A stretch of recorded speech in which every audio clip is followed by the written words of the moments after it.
have you ever wondered how typhoons actually form? And if you've been wondering what typhoons is all about, then you perhaps come across with the terms like cyclones and hurricanes. And did you ever wonder what are these terms and what are the differences of typhoons, hurricanes? Actually, they mean the same thing. And in scientific terms, they are actually called tropical cyclones. And from the word tropical, that means these cyclones, hurricanes, and typhoons are actually found in tropical areas. And by that, you are not surprised anymore because we in the Philippines is actually located near the tropical areas, right? We are in the tropical areas. That is why it is not surprising anymore that, a lot of typhoons visiting us every year. And so how actually does typhoon form? And it is best explained using this diagram. Come here. Now, I have here a small diagram which is the ocean right here. And typhoons, actually, when you hear the word typhoons, they are formed based from the warm air and moist air. Now, this one represents the sun rays. These are the sun rays. And by the concept, when the sun rays hit the ocean, it heats up the water. And that produces water vapor. And that water vapor right now will go up. Since they are warm water, they are less dense than the cold water. Cold air. And as they go up, they undergo a process which I call the condensation. And that condensation is a turning point from water vapor into droplets, forming now what we call, yes, I know you guessed it, right? That's a cloud. But sir, is this already the typhoon that we are talking about? No, it is not yet.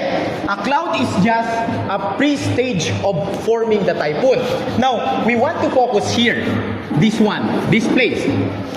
As the water vapor goes up, this area has less air molecules here. That means this becomes a low pressure area. And with that, for example, let us take a top view of this. Let's say this one is this part, which is the eye of the typhoon or the low pressure area. Now, since this low pressure area has less air molecules inside, then the air from the different direction of the world will come here, like this. They will come from different direction, and this air are trying to fill in that low pressure area.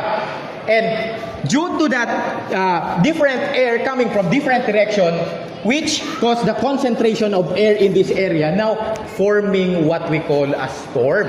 But sir, a typhoon, what we see in Pag-asa when they are reporting is spinning, right? But why in your diagram it is not spinning? Actually, we have another concept for that, and that is the Coriolis effect. Now, let us say that this is our Earth, and our Earth is spinning or rotating from west to east, right?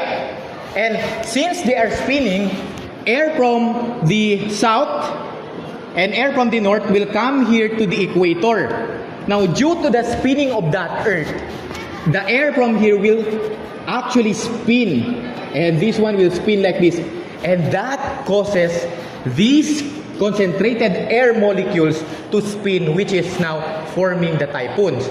Now, we have to classify, is everything a typhoon? No. It should achieve a certain speed, and that speed is around 70 miles per second, per hour. And if this speed is not achieved, then that is not yet a typhoon. That is actually just a tropical storm that we call.